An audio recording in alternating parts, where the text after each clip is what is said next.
Hello, friends of Hush and Sleep. Find for yourself a truly quiet space, a place where you can recline in the utmost comfort. Gently close your eyes and let the soft darkness embrace you. Gone now are the worries of the day. Gone are the hurried sounds of the world outside.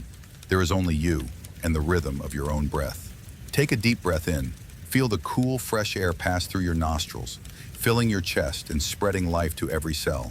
And then exhale ever so slowly, releasing every burden, every bit of tension clinging to your shoulders, to your mind. Allow your body to loosen, to soften and sink into the gentle surface beneath you. Feel your own weight, a sensation of safety and stability. And if you feel that our stories are a familiar companion in these moments of relaxation, please gently offer us a like and subscribe to the channel. It is a whispered message telling us that you are here, with us, in this space. Every bit of your support is a priceless encouragement for us to continue this journey of weaving dreams. And now, let your mind drift away. Together, we will travel back in time to a place where the only light in the night comes from flickering candles and distant stars. We will step into the world of a medieval alchemist, a man living on the threshold between science and mysticism, between faith and the desire to uncover the universe's greatest secrets. And we will join him as he witnesses an unbelievable energy, a power that could shake the very foundations of his reality. In his damp, cold stone cellar, Alaric did not feel the passage of day and night. The world outside was but a distant echo to him. The sound of the church bell marking the hour, the clatter of wheels on the cobblestone road, the calls of merchants at dawn, and the near absolute stillness as night fell. But here, in his sanctuary, time was measured by other units, by the speed of a single drop of an emerald green solution falling from a curved alembic, by the slow decay of a beeswax candle releasing its sweet, warm fragrance, or by the gradual change in color of a metallic compound being heated in the furnace. The air was thick with familiar scents, the smell of old parchment from thickly bound books that carried the knowledge of centuries, the pungent odor of sulfur, the sharp tang of mercury, and the damp, earthy smell emanating from stone walls that had never seen the sun. All of it blended into a concoction that, to Alaric, was the very scent of truth, the scent of the great work, the magnum opus. Upon the sturdy oak tables, his instruments lay dormant in the flickering light. Earthenware crucibles, glass alembics as clear as water, marble mortars and pestles, and countless small vials containing powders and liquids of every color, from the deep red of dragon's blood to the verdigris of copper sulfate. Everything in this cellar followed a sacred order. In the four corners of the room, he had placed four symbols, corresponding to the four fundamental elements: earth, water, air, fire. They were the foundation of all things, the language God had used to write the world into existence. Alaric believed that by understanding their interactions, he could lift the veil on the secret of life, of transformation, and even of immortality itself. He was no conjurer of illusions, whispering meaningless incantations. He was a philosopher of nature, a diligent observer who believed that every grain of sand contained the image of the cosmos, and every drop of morning dew held the promise of purification. Alaric's mind was a labyrinth of symbols and contemplations. He envisioned the prima materia, the first matter, chaotic, yet holding the potential for all things. He dreamed of the philosopher's stone, not merely to turn metal into gold, but as a catalyst that could elevate any substance to its most perfect state, including the human soul. Gold was just a metaphor, a tangible symbol of perfection, of untarnished purity. What he truly sought was enlightenment, an understanding of the divine order of creation. For years, fire had been his companion, his tool, and also his primary subject of study. He had seen thousands of forms of fire: the gentle blue flame of burning sulfur, the angry orange blaze in the furnace that could melt copper and iron, the dazzling white fire when magnesium ignited, a light almost impossible to look at directly. He understood combustion, oxidation, the way fire released the energy latent within matter, turning a solid log into soft ash and light gas that floated away. Fire was transformation, purification, the means to release the spirit from its material body. Tonight, like every night, he was performing a complex distillation. He needed a steady, stable flame. He adjusted the spirit lamp beneath the glass flask with caution, His eyes narrowed as he observed every tiny bubble forming and breaking on the surface of the amber-colored liquid. The silence of the cellar was broken only by the gentle crackle of the flame and the sound of his own steady breathing. It was a familiar symphony, a dance of patience and precision. And then, something unusual happened. It was not a sound, nor was it a tremor. It was something deeper, a disturbance in the very fabric of space. The candle flame on his desk suddenly stopped wavering. It stood perfectly still, erect, as if the air around it had solidified.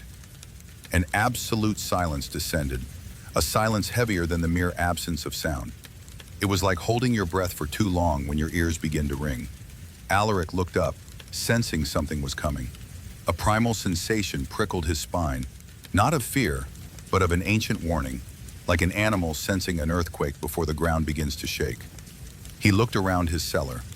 Everything was still in its place, yet he felt as if they were no longer real. The shadows on the walls seemed to grow darker, sharper, as if a second, invisible light source now existed right there in the room. Then, it came. An image flashed in his mind. No, it was more than an image. It was an experience etched directly onto his soul, bypassing all the common senses. He saw a speck of dust, smaller than anything he could see with his most powerful magnifying glass. A speck of dust suspended in an infinite void. And then, that speck of dust broke. It did not explode like gunpowder. It did not ignite like sulfur. It blossomed. From an infinitesimal point, a sun was born. A light that was not of this world. It was not warm, not golden. It was a white, so pure, it was brutal. A white that contained all other colors and yet annihilated them. It was the light of creation and also the light of apocalypse. With that light came a wave of heat, not the sweltering heat of his furnace, but a touch from the very core of a star. It passed through the stone walls of his cellar, through his body, not burning him, but making every atom of his being vibrate. He felt transparent before this energy. He felt his soul stripped bare. This was not fire. The fire he knew needed air to breathe, needed matter to consume. Fire was a process. This was an event, an absolute event. It did not transmute matter. It annihilated matter to release an energy that lay on a deeper plane of reality. It was not the process of separating a compound into its elements. It was the process of separating the element itself into nothingness and light. In that moment of shock, Alaric did not think of science or philosophy. The only thought that flashed through his mind was a single word, an ancient concept he had only read about in the most obscure texts. Prima materia. The first matter, the original chaos, the source of all things. He had always imagined it as a thick liquid, a fertile earth from which anything could be grown. But now, he realized he had been terribly wrong. The prima materia was not gentle. It was not awaiting potential. It was an explosion imprisoned in every single particle of matter. Every stone, every drop of water, every leaf, and even his own body contained a shackled sun. And someone, somewhere, at some time, had found a way to break those shackles. The spiritual shockwave passed, leaving behind a silence even more terrifying than before. The horrific light vanished from his mind, but its afterimage remained, seared behind his eyelids. The searing heat also faded, but he still felt the cold chill of the truth that had been revealed. His cellar, his sacred place, now seemed so small, so naive. His crucibles, his alembics, they looked like a child's toys compared to the great furnace he had just witnessed. He trembled. For the first time in decades, Alaric trembled. Not from the cold, but from pure, unadulterated awe. Tonight, that door had not just been opened. It had been blown off its hinges, and he had seen the firestorm raging on the other side. This energy was not a step forward in the alchemical arts. It was not a new tool to serve the magnum opus. It was the end of it all. How could one speak of the subtle transmutation of lead into gold when one could turn matter itself into pure light? How could one speak of purifying the soul when one could unleash a power capable of wiping both body and soul from existence? He staggered to his workbench, his hand gripping the edge to keep from falling. His breath was ragged, and for the first time, the air in the cellar felt suffocating. He looked at the spirit lamp flame still burning steadily. Before, it was a symbol of power, of transformation. Now it looked so feeble, so pathetic. It was like a firefly comparing itself to the sun. "This is not the power of man," he whispered, his voice hoarse. "This is the power of angels, or of demons."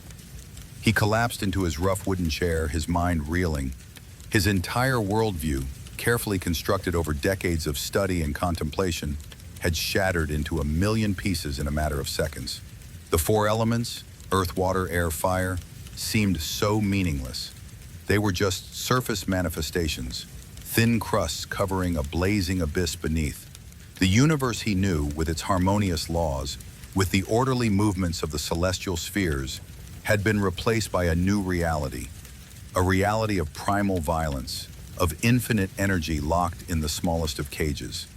Words from an old text echoed in his mind, speaking of the Ouroboros, the serpent that eats its own tail, a symbol of eternal destruction and rebirth. Could this be it? The serpent had bitten its tail, not to be reborn slowly, but to devour itself in a single instant, releasing the entire energy of life and death in one blinding flash. Was this the philosopher's stone? No, it couldn't be. The stone was perfection, balance, healing.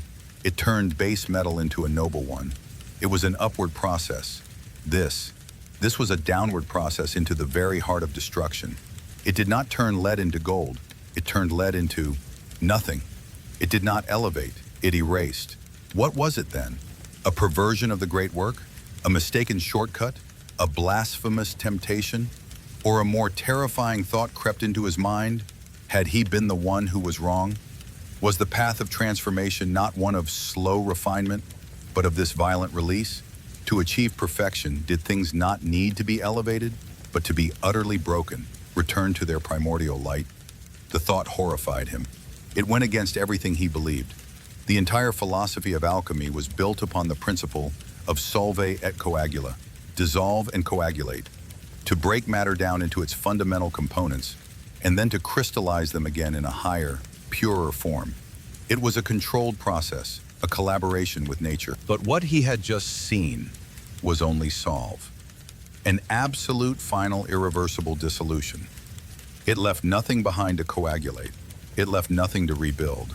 It left only a radiant void and an echo of absolute power. He stood up and walked to one of his bookshelves. His fingers brushed across the worn leather spines. Paracelsus, Geber, Hermes Trismegistus, the great names that had lit his way.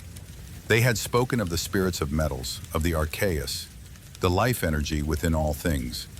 They had spoken of harmony, of the microcosm and macrocosm corresponding. As above, so below. What is in heaven is as what is on earth. But nothing in these pages had prepared him for a power that could shatter that very law. A power that did not come from the sun or the stars, a power that came from within the earth itself, from within matter itself. A power of the below that could eclipse the above. He pulled out an old parchment scroll. It was a map of the cosmos he had drawn himself, with the earth at the center, surrounded by the spheres of the moon, the sun, the planets, and finally the sphere of the fixed stars. An orderly, finite, understandable universe. He spread it out on the table. The candlelight shone on the brown-red ink lines. Looking at it now, he saw only a beautiful lie. The center of the universe was not the earth. The center of the universe, the true source of energy, was hidden right here, in this very parchment scroll, in the burning candle, in the air he was breathing. An energy that could turn all these harmonious spheres into a cloud of dust and light. A sense of powerlessness washed over Alaric. His life's work, his experiments, his ponderings, what meaning did they have in the face of such a reality? It was like a man who had spent his life learning to sail a boat on a small pond, only to discover one day that the pond was situated on the peak of an active volcano. He sat there, in his cellar, amidst his now useless instruments, amidst his now incomplete books. The fire he once revered was now just a pale shadow. His world had been brutally expanded, and in this vast and terrifying new space, he felt so small, so utterly alone. He was no longer a keeper of secret knowledge. He was just a witness, one who had accidentally seen the true face of God or of the devil, and he wasn't sure he could bear what he had seen. Hours passed, or perhaps it was only a few minutes. In the suspended stillness of the cellar, time had lost its conventional meaning. Alaric did not move, his eyes fixed on an indefinite point on the stone wall, but his gaze was not there. It was somewhere deep inside, struggling with the afterimage of that artificial sun. Gradually, the initial shock subsided, giving way to something more complex, a strange mixture of absolute horror and an irresistible fascination. This is the nature of an alchemist, of a seeker, the fear of the unknown. His mind, trained to find patterns and meaning in all things, began to function again. It tried to cloak the terrifying experience in a robe of reason, to file it away in some drawer within the vast library of his consciousness. He could not call it fire. That name was too gentle, too mundane. He needed a new name, a title worthy of its greatness and its terror. Lux Devorans, the devouring light. Yes, that name seemed fitting. It did not warm, it consumed. It did not illuminate, it erased. It was not a gift from the heavens, but a crack leading down into the abyss of creation itself, where the laws of physics had not yet formed, and pure energy existed in its most primal, violent state. His entire work, based on subtle transformation, on persuading nature to give up its secrets, now seemed like a whisper in a hurricane. He stood up, his legs still slightly trembling. He walked slowly around the room, his fingers brushing lightly against his instruments, the glass alembic cold and fragile. He had once been proud of his ability to create such flawless, transparent glass. Now he imagined that energy, the Lux Devorans, turning this entire building and everything in it into a cloud of molten glass vapor in a thousandth of a blink. He lifted a heavy ingot of lead, the symbol of stagnation of the planet Saturn. It was cold and dense in his palm. But now, he no longer felt its inertness. He felt a latent tension, as if he were holding a dragon's egg about to hatch. Inside this mundane lump of metal was a sleeping sun. A shiver ran down his body, but this time it was not entirely fear. There was a spark of excitement woven into it, a dark and powerful temptation. Power. A power not just to transform, but to command reality itself. If a person could control it, even the smallest fraction of it, they would hold the power of God in their hands. No, more than that. God created the world in 7 days. This power could destroy it in a single moment. Could this be the final test of the great work? Not the creation of the Philosopher's Stone, but facing the temptation of absolute power and overcoming it? Was this the true dragon that every spiritual knight must slay? Not with sword and spear, but with wisdom and virtue? That thought brought him a small measure of comfort, an anchor to cling to in the storm. It reframed his role, not as a lost child in a terrifying universe, but as a guardian, a protector of a dangerous secret. But who had opened this door? The experience he had was not like a discovery of his own. It felt like an echo, a ripple spreading through the fabric of time and space from an event that had actually happened. Had another alchemist, in some distant land, succeeded where he had failed and gone too far? Or was this a glimpse into the future, a warning sent from time itself to those who dared to walk this path? He sat down at the table, taking out a piece of charcoal and a fresh sheet of parchment. He began to draw, not astrological charts or complex alchemical sigils. He drew a circle. Inside the circle, he drew a tiny point. From that point, he drew rays emanating outwards. Not the straight, even rays of the sun, but chaotic, jagged lines, like cracks in glass. He looked at the symbol he had just created. It was at once terrifyingly beautiful and profoundly wrong. It was the symbol of unity shattered, of the nucleus torn asunder. His mind reeled with questions. If matter could be destroyed to create energy, then what of the soul? Is the soul also a form of energy imprisoned in the physical body? And when a person dies, does their soul undergo a similar release? A small explosion of consciousness? No, that couldn't be. Religion and philosophy had taught him that the soul is immortal, that it passes from one state to another in harmony. There was no harmony in what he had witnessed. It was violence on a cosmic scale. And what if this power were applied to a human being? It would not just kill the body, it would erase existence. It would turn a person into a memory of light and heat. No soul to be judged, no body to be buried, only a void. This was the ultimate blasphemy, a complete denial of the divine plan. And then another cold realization struck him. Gold. The worldly goal of so many alchemists. Why gold? Because it does not tarnish, does not rust. It is durable. It is a symbol of permanence. But in the light of Lux Devorans, what meaning did the permanence of gold have? It too was just another prison for a captive son. In fact, perhaps it was an even stronger prison, harder to break. Had the entire quest of the alchemist been misguided? They revered gold for its perfection, when perhaps they should have been studying lead, for its imperfection, for its mutability. Perhaps lead, in its heaviness and commonness, was closer to the truth. Perhaps the truth lay not at the pinnacle of perfection, but at the bottom of chaos. Alaric felt a profound exhaustion, a weariness not just of the body but of the soul. The knowledge he had spent a lifetime accumulating now seemed like a burden. It had given him enough tools to understand the horror of what he had seen, but it had given him no tools to cope with it. He felt like Adam after eating the forbidden fruit. He had seen good and evil, creation and destruction, and he could never return to his previous state of innocence. He looked around his cellar. This place had once been his world. Now it was just a room. The secrets he had sought in vials and books were overshadowed by a greater, more terrifying secret, one hidden in the very stones that made up these walls. His great work had changed forever. It was no longer a journey toward enlightenment through the creation of the stone. It had now become a vigil, a silent watch. His goal was no longer to pull back the curtain of creation. His goal now was to ensure that curtain is never drawn.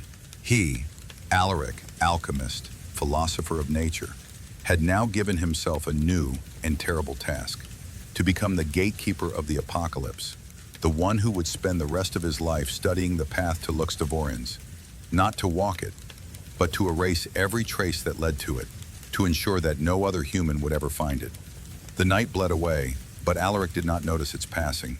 Only when a thin, gray finger of dawn light pierced the high, grime-covered window of his cellar did he stir. The light, once a welcome promise of a new day for work and study, now seemed frail and pathetic. It was a beggar's light, a pale ghost next to the memory of the incandescent king he had witnessed. The sun rising over the city was a lie, a gentle, distant fire that veiled the true, terrible furnace slumbering in the heart of every stone and every speck of dust. His resolution had settled within him, not with the heat of passion, but with the cold, heavy certainty of a glacier. It was a purpose that did not inspire, but instead commanded. He rose from his chair, his movements slow and deliberate, as if he were suddenly much older. His eyes scanned the familiar, beloved clutter of his laboratory, the array of glass retorts aimed at capturing some fleeting essence, the charts mapping the celestial influences on metals, the half-finished experiments promising elixirs or tinctures. They were all children's toys. They were the games of a man who thought the universe was a locked chest, to be patiently picked, not knowing it was a fragile cage holding an infinite beast. He walked to his primary workbench, the site of his most ambitious projects. For years, it had held a complex apparatus of glass tubes, flasks, and condensers, all connected in a delicate dance of distillation and reflux. It was his attempt to isolate the quinta essentia, the fifth element, the spirit of life itself.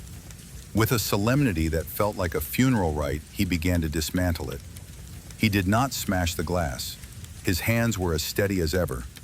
He carefully disconnected each tube, uncorked each flask, and poured the precious, colorful liquids back into their simple storage jars.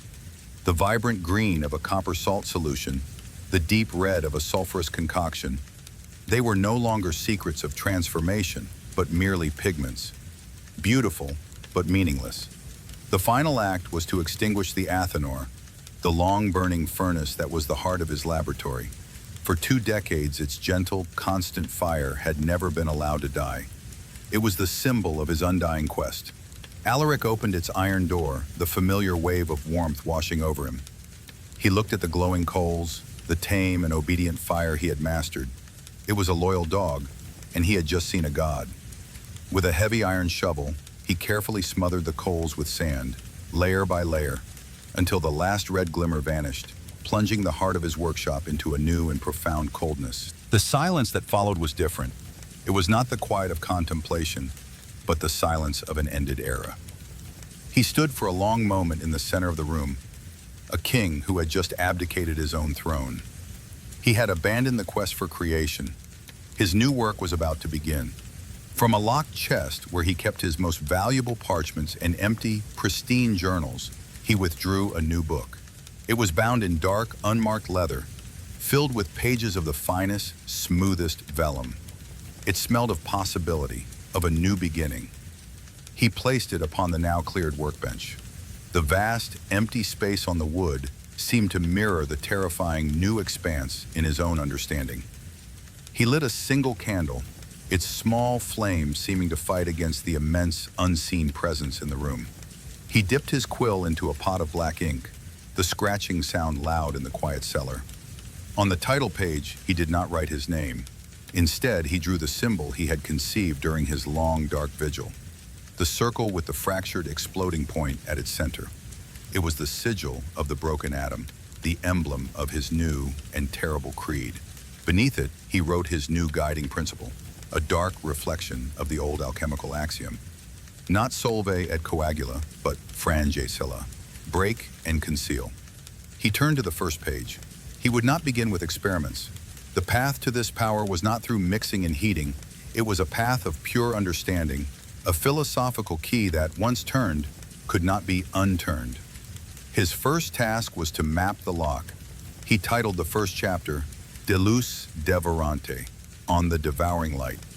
And then he began to write. He did not describe formulas or procedures. He described what he had seen, what he had felt. He wrote of a light that casts no shadow because it consumes the object that would cast it. He wrote of a heat that does not travel through the air, but is simply born inside the object it warms. He struggled to find the words for a power that did not come from a source, but erupted from the very substance of being. His work was no longer about coaxing the spirit out of matter, but about documenting the scream of matter as its spirit was annihilated. He wrote for hours, his face illuminated by the solitary candle, his shadow a long, distorted figure dancing on the cold stone walls. He was alone, utterly and completely alone. He was the founder, the master, and the sole member of a new secret order, an order dedicated not to sharing knowledge, but to burying it. His great work had begun. It was not the path to the philosopher's stone, but a desperate, lonely effort to build a wall around the very heart of the world. Days turned into weeks. The rhythm of Alaric's life transformed. His cellar, once filled with the bubbling of flasks and the roar of the furnace, fell into a profound and lasting quiet. The air, once thick with the sharp scents of acids and sulfur, now smelled only of old stone, dust, and drying ink. His work had become entirely internal, a silent, ceaseless meditation on the terrifying vision that had become the axis of his world. He understood that his old tools were not just obsolete, they were a distraction. The path to the Lux Devorans was not through the furnace or the alembic. It was a path of the mind, a key of pure concept that could unlock the heart of matter. Therefore, his laboratory had to become a place not of doing, but of seeing.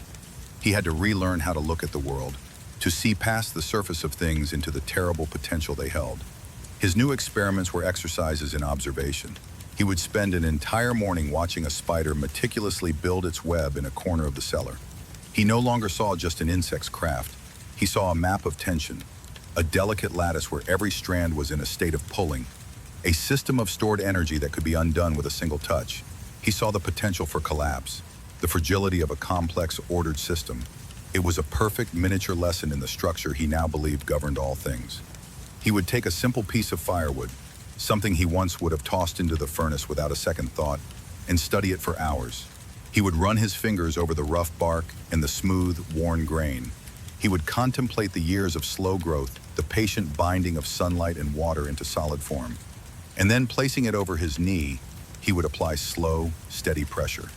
He would listen for the first faint creak of protest from the fibers, feel the shudder of imminent failure. The final, sharp crack of the wood snapping in two was not a sound of destruction to him anymore. It was a sound of release. He would then study the splintered, raw ends of the wood, documenting the patterns of the break in his journal as if they were divine portents. The sounds of the town beyond his cellar walls became a source of both solace and profound sadness. He would hear the distant laughter of children playing in the street, the rhythmic clang of the blacksmith's hammer, the murmur of conversation from the market square. Each sound was a reminder of the world he was trying to protect, a world that lived in blissful ignorance, a world that saw a rock as merely a rock and not as a cage for a star. The weight of his knowledge created an invisible, soundproof wall between him and the rest of humanity. He was their silent, unknown shepherd, guarding them from a cliff they did not even know existed. His journal, bound in dark leather, grew heavier. It was not filled with recipes for gold, but with philosophies of failure. He began to develop a new theoretical framework. He posited that every object, every system, possessed what he called a punctum fractionis, a breaking point. It was the object's essential vulnerability, the inherent flaw in its own unity. For a piece of wood, it was physical. For a kingdom, it might be a political weakness. For a man's soul, it might be a single, tragic flaw. The lux devorans, he theorized, was the result of finding the ultimate punctum fractionis, that of matter itself. The secret was not in applying overwhelming force, but in finding the perfect conceptual pressure point and pushing with an idea. This thought terrified him more than anything. It meant the key to this power was not a machine or a rare material, but a thought that once had could spread like a plague and unravel the world. One afternoon, he sat studying a drop of water on a leaf he had brought down to his cellar. He watched the light refract through its tiny, perfect sphere. He saw the whole world contained and distorted within it. He thought of his old quest, the alchemical axiom of, as above, so below. He had always believed it meant that the patterns of heaven were reflected on earth. Now he saw a darker meaning. The great violent power of a star, the above, was literally reflected in the below, in every single particle of existence, waiting. He gently tilted the leaf, and the droplet ran to the edge and fell. It hit the stone floor with a minuscule splash, shattering into a dozen smaller, insignificant specks that quickly evaporated. He watched the spot where it had landed until it was dry and gone. Annihilation and dispersal in its most harmless form. A single perfect life gone. He picked up his quill, his hand steady, and made a new entry in his journal, his shadow flickering on the wall behind him. To hide a thing, he wrote, one must first understand it completely. To conceal a path, one must know its every twist and turn, every pitfall, every treacherous stone. To protect the world from this thought, he must think it more deeply and more clearly than anyone else ever could. He had to become the world's sole and greatest master of the science of breaking things, so that he could recognize and dismantle any attempt by others to build it. His burden was not just to carry a secret, but to become its living prison. The years began to blur, stitched together by the turning of pages in his secret journal and the slow, patient decay of the world outside his cellar. Alaric's own body became a map of his quest. His hair grew shot with gray, like stone dusted with ash, and his eyes took on the look of a deep sea diver who has seen things in the crushing dark that the surface world cannot comprehend. His focus on the principles of fracture had begun to change him, to attune his senses to a different reality. At times, the solid stone walls of his sanctuary would seem to shimmer at the edge of his vision, as if for a fraction of a second he could see the vibrating energy they contained. The gentle tolling of the distant church bell no longer sounded like a call to prayer, but like a hammer striking a vast, crystalline structure, sending dangerous, resonant waves through the fabric of the town. He had to learn to consciously ignore these perceptions, to force the world back into its solid, mundane shape, lest he lose his mind to the truth he was studying. He realized that his work was incomplete. To study only breaking was to be seduced by the abyss. A prison guard who only studies the prisoner will eventually start to think like him. If he was to truly conceal the path to the lux devorans, he had to understand its opposite with equal intimacy. He had to study the chains as well as the beast. What holds the world together? What is the force that opposes this ultimate annihilation? His focus shifted. He began to search for the principle of containment, the quiet, stubborn heroism of integrity. He spent a week examining a single, unadorned clay jug that he used for water. He ran his hands over its cool, fired surface, feeling the slight imperfections, the testament to the potter's hands. This vessel, he thought, was more honest than gold. It did not pretend to be eternal. Its purpose was simple and noble: to hold, to contain, to keep the water from spilling onto the floor. It was a humble fortress, its walls defined by the quiet strength of cohesion. He contemplated the bark of an ancient oak, fragments of which he kept in a wooden box. He saw it not as a dead husk, but as a shield, a multi-layered armor forged over centuries to protect the life-giving sap within. He studied the thin, translucent membrane of an onion, marveling at the delicate skin that separated one layer from the next, creating order and structure. These things, he wrote in his journal, were the true alchemical gold, not the inert metal that hoarded its own perfection, but the humble structures that served to protect and preserve. This new line of inquiry created a profound paradox at the heart of his existence. To guard the secret of ultimate destruction, he had to become a connoisseur of wholeness.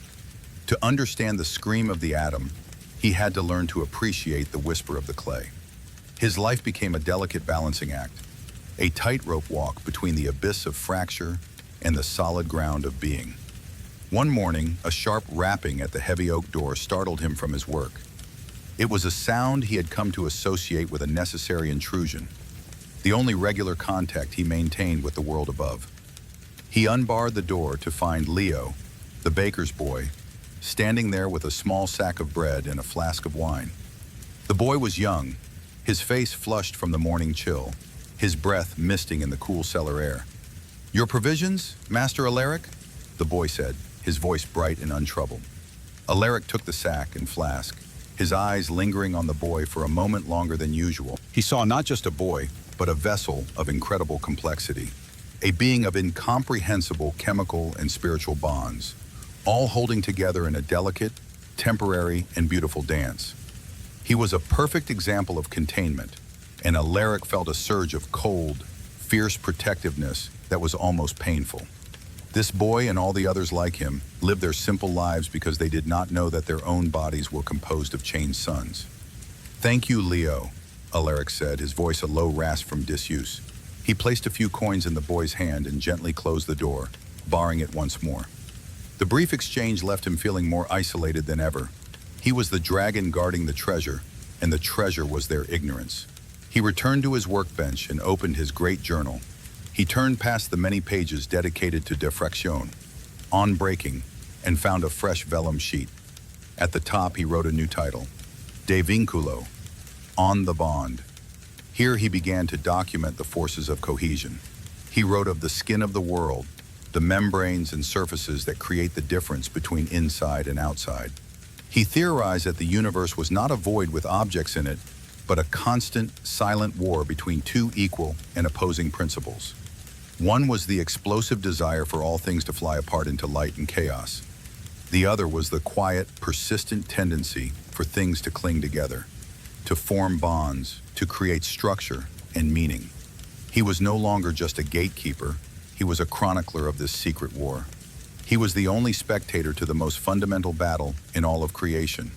His purpose was not to choose a side, but to watch the battlefield with unwavering vigilance, ensuring the conflict remained confined to the heart of matter so that it would never, ever spill out into the world of men. The cellar became his entire cosmos, and the flickering candlelight his only sun. Seasons changed, announced by the quality of the chill in the stone, or the faint muffled sounds that filtered down from the world above, the boisterous songs of a festival in summer, the crunch of snow under cartwheels in winter. Alaric, however, no longer marked time in this way. He marked it by the filling of his journals, the slow spread of ink across vellum, a dark tide of secret knowledge rising against the shores of his own mortality. What began as one book had become a small, forbidden library. The volumes stood on a reinforced shelf he had built himself, their dark leather spines unmarked, identical, betraying nothing of the terrible truths they contained. Inside, the pages were a testament to a mind walking a razor's edge. His handwriting was unnaturally precise, each letter a work of controlled architecture. The text was interspersed with diagrams that would have baffled any contemporary scholar.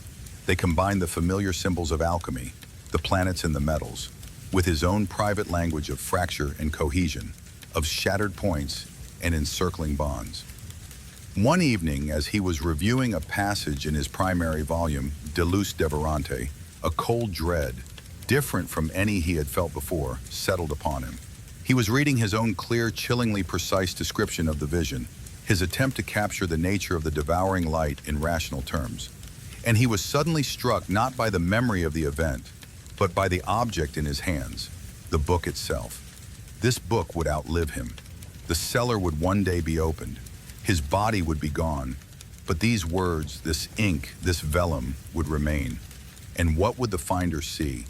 They would not see the lifetime of fear and guardianship that framed these words. They would see only the words themselves. They would see a recipe, an instruction, a guide. The very work he had created to be a prison for the secret could become its key. His life's great project to protect humanity could become his ultimate posthumous betrayal. The thought made his blood run cold. He sat for a long time, the book open on his lap, the candle burning low. The silence in the room was no longer peaceful. It was accusatory. The shadows themselves seemed to mock his folly. He had been a perfect chronicler, a flawless observer, and in his precision, he had created a perfect weapon. His purpose, he realized, had entered its final phase. It was not enough to understand and to guard. He now had to obscure. He had to build a labyrinth around his truth, a maze of such intellectual and spiritual complexity that any who entered without the proper key would be lost forever. He had to protect his secret from his own clarity. With a resolve that felt as momentous as extinguishing his Athenor years ago, he took the page he had been reading, the clearest description of the Lux de Verons, and carefully tore it from the book's binding. He placed it in a heavy ceramic bowl. With a steady hand, he took a lit taper and touched it to the corner of the parchment. The vellum curled, blackened, and then surrendered to a small, clean flame. He watched until the last word had turned to a fragile gray ash, his face impassive, illuminated by the fire of his own censorship. This was his new work. Not creation, not even observation, but erasure. He began the colossal task of rewriting his own life's work. He did not destroy the books, he transformed them. He started to interleave his terrifying truths with layers of allegory and traditional alchemical symbolism, creating a dense, multi-layered cipher. His theories on the punctum fractionis of matter were now hidden within long, meandering essays on the calcination of lead. His descriptions of the binding force were disguised as meditations on the healing properties of silver. The dragon, the ancient symbol of chaos, became his code for the principle of fracture. The Ouroboros, the serpent eating its tail, became his symbol for the eternal, self-sustaining power of the bond. It was a work of immense subtlety and sadness. He was taking the most important knowledge in existence and intentionally making it incomprehensible. During this period, Leo, the baker's boy, grew into a young man. His visits were still a fixture, a metronome marking the slow, steady rhythm of Alaric's seclusion. One day, Leo lingered at the door, his eyes, full of a young man's open curiosity, scanning the strange, shadowy contents of the cellar. "Master Alaric," he said, "my father says you are the wisest man in the city. He says you know the secret of the world." Alaric looked at Leo's honest, guileless face. For a fleeting, dangerous moment, he saw a vessel, a potential student, an heir. The thought was a spark of warmth in his cold, lonely existence. The dream of passing on not the secret itself, but the wisdom of guardianship. But he extinguished it as quickly as he had the burning parchment. The risk was infinite. A student could be a vessel, but a vessel can also break. "Your father is a kind man," Alaric replied, his voice even. "The only secret, Leo, is that the world is far more fragile than it appears. Now, take care on your way back." He closed the door, the echo of his own words hanging in the air. He was a guardian who could have no apprentice, a king with no heir. He was a labyrinth builder, and he was sealing himself inside. He returned to his desk, picked up his quill, and continued his work of weaving a beautiful, impenetrable cage of words around an unspeakable truth.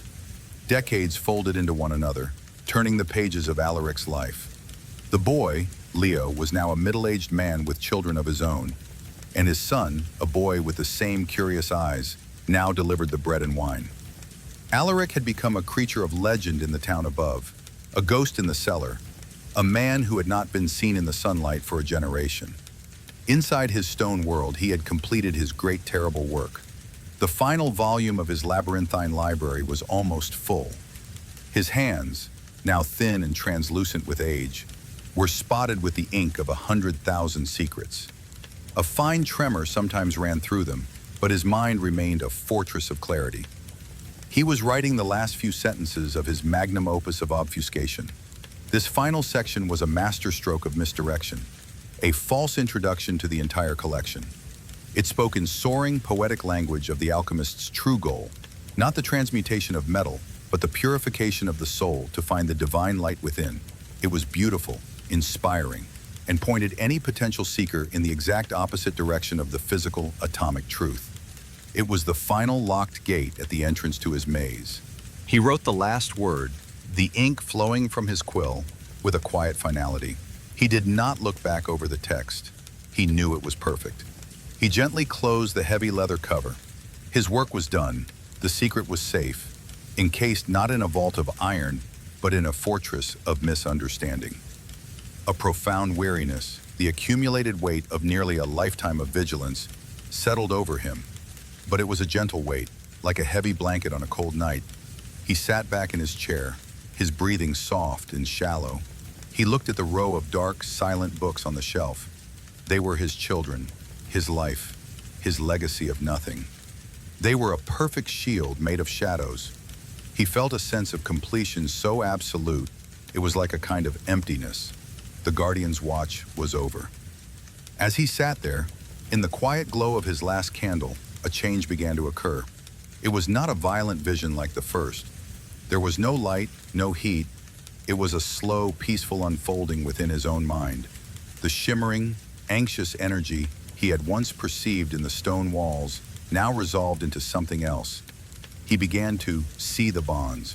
He saw them as faint, silver threads, weaving through everything. He saw the integrity of the stone, the cohesion of the wood in his chair, the binding of the air he was breathing. He saw the quiet, immense, and unyielding power of the vinculum. The universe, he finally understood, was not a collection of prisons holding back a monstrous energy. That was only half the truth. The universe was the prison itself. The bonds were not the exception, they were the rule. The Lux Devorans was the rage of a mad king in a dungeon, but the vinculum was the silent, infinite castle that contained him. Cohesion was the natural state of being. Annihilation was the aberration. The great, silent miracle was not that things could be destroyed, but that they held together at all. A peace that he had not felt since he was a young boy, long before his alchemical quest began, washed over him. The fear that had been his constant companion for so long finally dissolved, leaving behind only a quiet, profound awe. He had spent his life staring into the abyss, and in his final moments, the abyss had blinked, revealing a foundation of tranquil and absolute strength. With a soft sigh, he rose one last time. His movements were slow, each one deliberate and final. He carefully cleaned his quill and placed it in its wooden box. He sealed the ink pot with a plug of wax. He ran his hand one last time across the spines of his silent books. Then, he walked to the single candle that had illuminated his long, lonely vigil. He looked at the small, steady flame. It was the first and the last fire of his true life's work. It was no longer a pale imitation of a greater power, but a simple, honest light in the darkness. He brought his hand up, and with a gentle puff of his breath, he extinguished it. Absolute darkness and silence embraced him. He did not need to see his way back to his chair. He knew the path by heart. He settled into the worn wood, the familiar contours of final comfort. He closed his eyes. The cool, still air of the cellar filled his lungs. The scent of old parchment and stone was the last incense. His breathing slowed, matching the ancient, patient rhythm of the rock around him. There was no flash, no sound, no final thought. The Guardian simply let go, his consciousness dissolving not into a terrifying light, but into the vast, silent, and binding darkness that holds the stars in place. Interleader life prepare. The curious eyes of his ancestor, Leo, had never been satisfied by the simple grain of wood or the clean line of a well-made joint. He had grown up with the legend of the old man, and while his father and grandfather spoke of it with a kind of fearful respect, Thomas felt a different pull. It was a quiet, persistent hum of unanswered questions. He was a man who understood how things were put together, and the story of the recluse was a puzzle with all its pieces missing. One autumn, when the air was crisp and the leaves were turning to fire and gold, a great storm swept through the valley. An ancient oak at the edge of his family's property was struck by lightning. Its massive trunk split clean in two. When the storm cleared, Thomas went to inspect the damage. The fallen tree had torn away a great curtain of ivy from the low stone wall it grew against, and in doing so, it had revealed the cellar door in its entirety for the first time in a century. It stood there, impassive and silent. The iron straps were rusted deep red, but they were not broken. The heavy oak planks were gray and weathered, but they had not rotted. It was not a door that had succumbed to time. It was a door that had been waiting. Thomas stood before it, the scent of rain and split wood in the air. The hum of unanswered questions in his mind grew louder, into a clear and undeniable call. This was a lock he had to open. It took him the better part of a day. The old iron lock was fused with rust, and he had to use his carpenter's tools with a surgeon's care, not wanting to destroy the door itself. He worked patiently, drilling out the old mechanism, feeling the subtle give of the ancient tumblers. Finally, with a low groan of metal and a puff of reddish dust, the lock yielded. He put his shoulder to the door and pushed. For a moment it resisted, held fast by the memory of its long duty. Then, with a deep, grinding creak that seemed to disturb the very dust in the air, it swung inward, revealing a flight of stone steps leading down into absolute darkness. A breath of air, cool and impossibly still, washed over him. It was an air that had not been breathed by another human being in his grandfather's lifetime. It smelled of cold stone, of dust, and something else. Something clean and dry, like old paper and faint, forgotten herbs. Lighting a lantern, its warm yellow light seeming small and fragile against the profound darkness, Tomas began to descend. The cellar was not the damp, forgotten hole he had imagined. It was a sanctuary. Everything was coated in a fine, uniform layer of dust, a soft gray mantle that preserved everything beneath it. A single, heavy wooden chair sat before a massive workbench. On the bench, a quill lay next to a sealed ink pot, as if its owner had just stepped away for a moment. He saw ceramic bowls, glass vials neatly arranged on shelves, and a small empty furnace, its iron door cold and silent. It was not a place of madness, but of immense quiet purpose. And then he saw them. On a heavy shelf built into the far wall stood a collection of books, a dozen volumes, perhaps more, all bound in the same dark, unmarked leather. They stood perfectly aligned, their spines bare of any title. They were the heart of the room, the source of its deep, abiding silence. Tomas approached slowly, the lantern light stretching his shadow against the wall. He reached out a hand, his practical, calloused carpenter's fingers hesitating before touching the spine of the first book. The leather was cold and smooth beneath the dust. He lifted the volume from the shelf. It was heavier than he expected. He opened the cover, and the scent of old vellum and ink, perfectly preserved, rose to meet him. The page was filled with a script of breathtaking precision, interspersed with diagrams that made his head spin. He saw the familiar symbols of the sun and moon, but they were woven into strange new patterns of circles and fractured lines, of spirals and bonds. He could not understand a single word, but he could feel the weight of the intellect behind them. This was not a journal. It was a map of a secret universe. Tomas stood there for a long time, the only living soul in a dead man's world, holding a book of impossible knowledge. He did not feel fear, he felt a deep, resonant awe. He had opened a door, and in doing so had stepped into the first chamber of a labyrinth built by a mind far greater than his own. He did not know what the secret was, or why it had been so carefully hidden.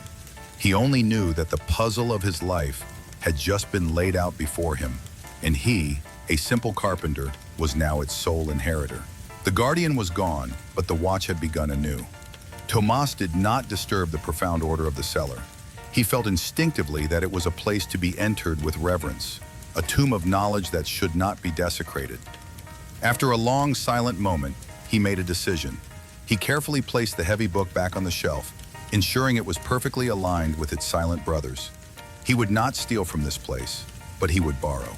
He chose a smaller, thinner volume from the end of the row, one that felt somehow less imposing, perhaps an appendix or a summary.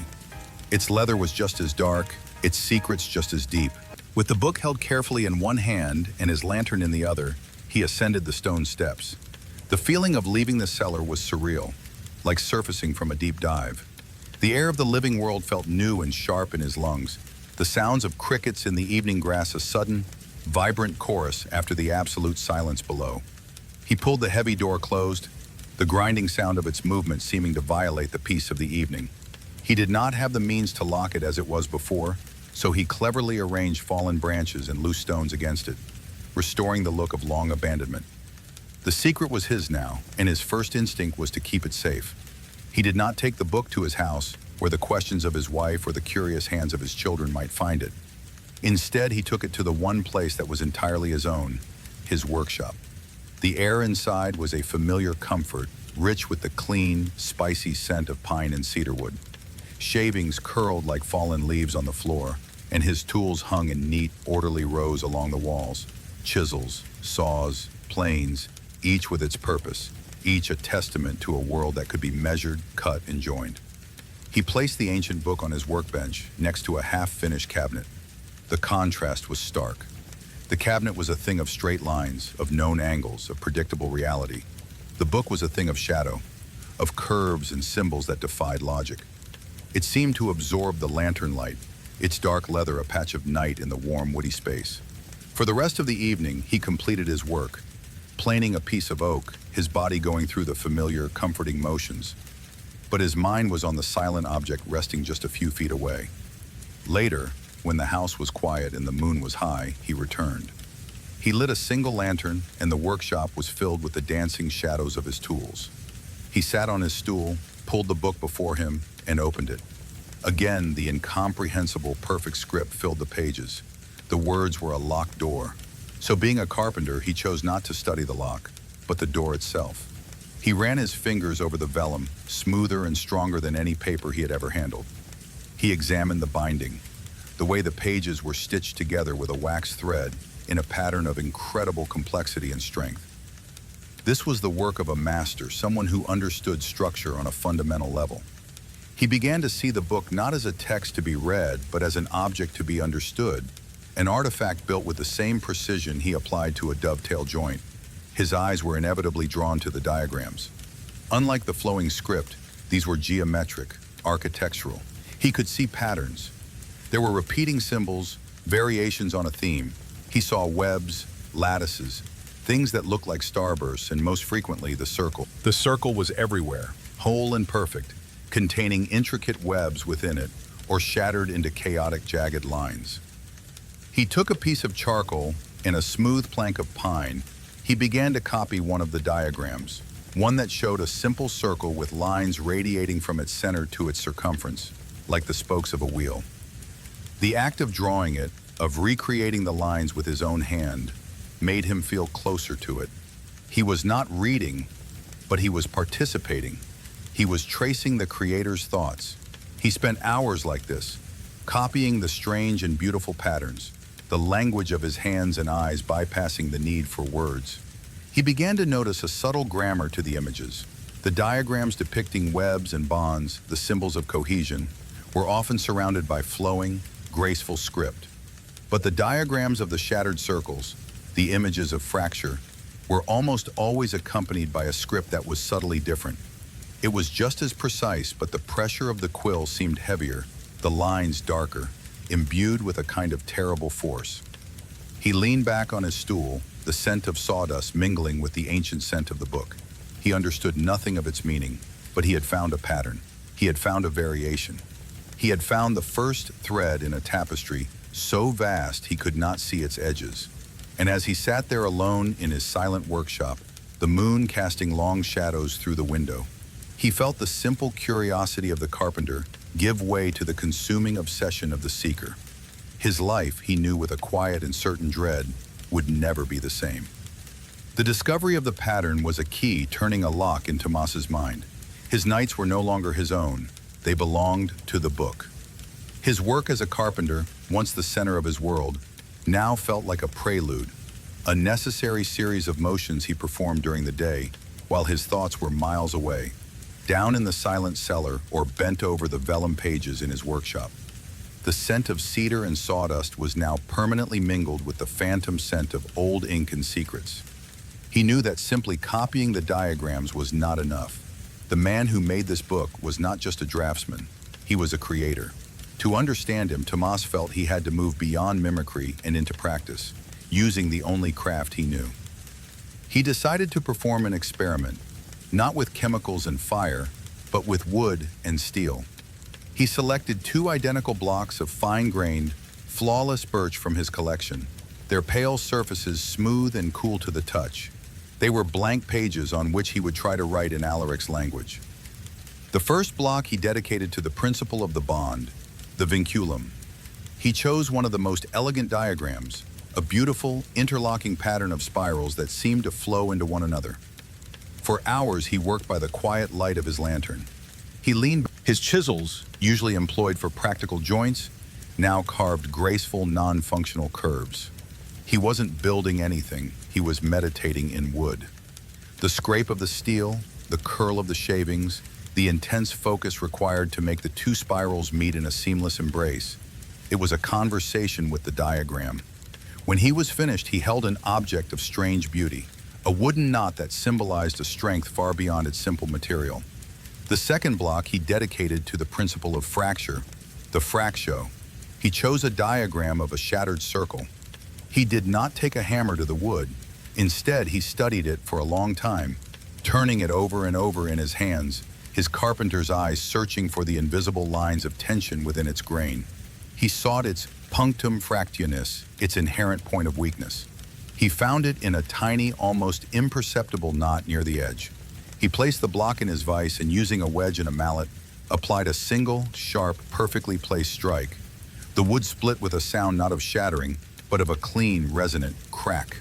The break was sharp and true, following the line of weakness he had identified. It had yielded not to brute force, but to understanding. He placed the two blocks side by side on his bench, the symbol of the unbreakable bond and the symbol of the perfect break. He had learned something profound, a tactile piece of the puzzle, but it only deepened the mystery. He was like a man who had learned two words of a vast and ancient language. To learn more, he knew he had to return to the source. He needed more than one book. He needed the whole library. His next descent into the cellar was different. The awe was still there, but it was now coupled with a sense of purpose. He was no longer just an intruder. He was a student, whether the master was there to teach him or not. The still, cold air felt less like the air of a tomb and more like the silence of a grand library waiting for its first reader in an age.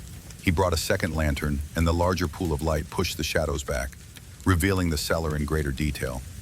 He began to examine the books on the shelf one by one. He did not take them down, but simply ran his fingers along their identical dark spines, sensing for any difference. Most were of the same make, the same cold, inscrutable leather. But near the center of the collection, his fingers found one that felt different. The leather was more worn, the corners softened from what must have been frequent use. It felt older, more personal. With immense care, he lifted this volume from the shelf. It was heavier than the one he had borrowed. He carried it to the workbench, its surface still covered in a fine layer of untouched dust, and opened it. The script inside was instantly recognizable as the same hand, but it was different. Less rigid, less precise. There was a hint of a younger man's eagerness in the lines, a subtle lack of the iron control that defined the other volumes. And the diagrams were entirely different. There were no shattered circles, no intricate webs of cohesion. Instead, he saw beautifully rendered drawings of plants. Lavender, rosemary, wolfsbane. He saw the familiar symbols of the planets and the 7 noble metals. He saw charts tracking the phases of the moon and the tides. This was not the book of a cosmic guardian. This was the book of a traditional alchemist. He hadn't found the key to the labyrinth. He had found a map of the world before the labyrinth was ever built. He was looking at the work of Alaric, before he had ever gazed into the devouring light. This discovery shifted the very ground beneath Tomas's feet. He now possessed not one mystery, but two. There was the secret of the final cryptic library, And now, the secret of the man who had abandoned his old life to create it. He had a beginning and an end, with a great silent chasm of an unknown event lying between them. The cellar was no longer just a place of secrets. It was a biography written in code, and Tomas had just found the first and last chapters. He spent his nights in a new ritual. He would bring both books to his workshop, the hopeful alchemical journal and the grim, cryptic volume, and lay them open side by side. The flickering lantern light illuminated a story of profound transformation. On the left page, a delicate, beautiful drawing of a marigold, with notes on how to distill its essence to create a tincture of sunlight meant to bring joy. On the right page, a cold geometric diagram of a shattered sphere, its jagged lines evoking a sense of final, absolute violence. One was a science of gentle persuasion, the other a science of utter demolition. As a man who understood how one form could be shaped into another, Tomas began to see the ghost of the old language inside the new. He started to notice how Alaric had repurposed his own symbols. In the old book, the planetary symbol for Saturn, a cross above a crescent, was used in long, complex experiments to do with time, stability, and the properties of lead. In the new books, that same symbol for Saturn would often appear, small and stark, next to the most complex diagrams of the vinculum, the binding force. It was as if Alaric had equated the old, slow, heavy metal with the force that holds the universe together. Conversely, the symbol for Mars, a circle with an arrow, once used for experiments with iron, fire, and martial energy, was now almost exclusively found beside the terrible, chaotic diagrams of fracture. Alaric had taken his old alphabet and given it a new, terrifying grammar. He had not abandoned his knowledge. He had twisted it, encoded it, turned it inward to describe a new and dreadful landscape. The labyrinth wasn't built from nothing, it was built from the ruins of a former world. This revelation gave Tomas a new focus. He was no longer just looking at static symbols. He was searching for a narrative of change. What event could be so powerful as to compel a man to transmute his entire life's work, his very soul, into such a dark and complex form? He began a methodical search through the older, alchemical journal, page by page. He was no longer just looking at the drawings. He was studying the flow of the work, searching for the moment the river had changed its course. He paged through countless entries, each a testament to a hopeful, brilliant mind. There were experiments for creating unbreakable ceramics, for distilling the scent of rain, for making inks that would never fade. It was the work of a man in love with the world, a man trying to understand and perfect it. Tomas felt a growing sense of melancholy, as if he were getting to know a man he knew was destined for a tragic end. He felt he was walking through a beautiful garden, knowing that just around the corner lay a cliff's edge. He was deep into the book, the night growing old, when he found it. It was not a grand, illustrated diagram.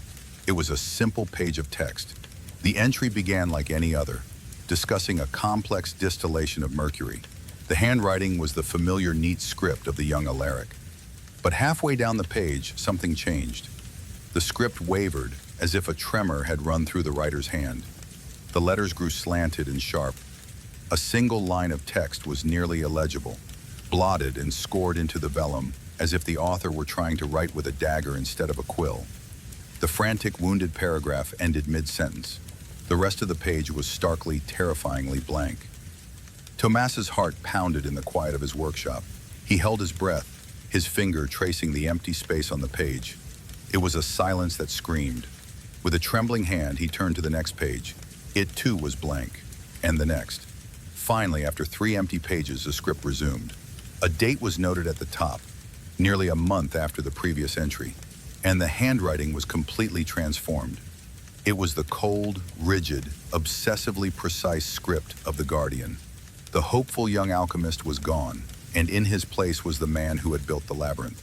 He could not read the tortured, blotted words of that final broken entry, but he knew, with a certainty that chilled him to his core, that he had found the scar.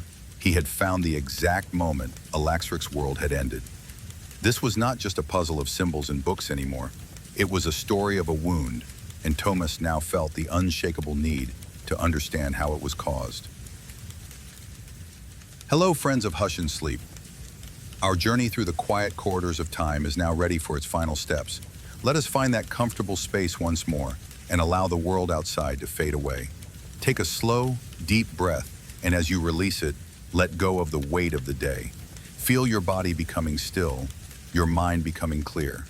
We are here to witness the end of a long echo, to see a story to its gentle close before we too drift into the peaceful silence of our own dreams.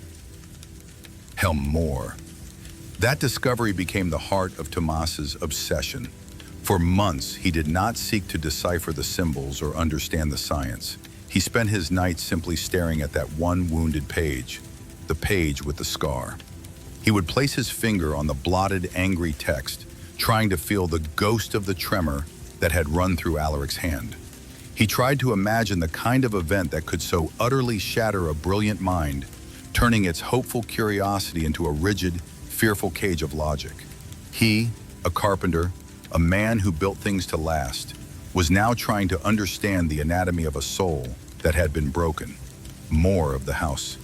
We won tomorrow world, and in that long, silent contemplation, he finally understood. The revelation came to him not as a flash of insight, but as a slow, dawning peace. He had been asking the wrong question. The question was not, what did Alaric see?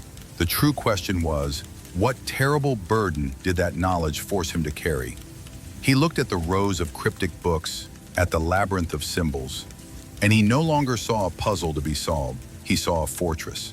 He saw a masterfully built containment vessel crafted from ink and vellum and a lifetime of fear, designed to hold a secret so heavy it could break the world. Alaric hadn't been writing a guide. He had been building a tomb for a memory. With this understanding, Tomas knew what his role was. It was not to be the student who solved the puzzle. It was to be the carpenter who respected the structure. It was his duty not to unlock the tomb, but to ensure its walls remained strong. His purpose was not to learn the secret, but to inherit the guardianship. One cool evening, just as the first stars were appearing, he gathered the 2 books from his workshop. He carried them, along with his tools, to the now familiar cellar door. He descended the steps for the last time, the lantern light casting a warm, respectful glow on the silent room. He walked to the shelf and with a quiet reverence, placed the 2 volumes back in their rightful places, the hopeful beginning next to the cryptic end.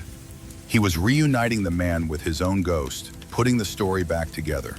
He took one last look at the silent library, a monument to a terrible duty, and then ascended into the night.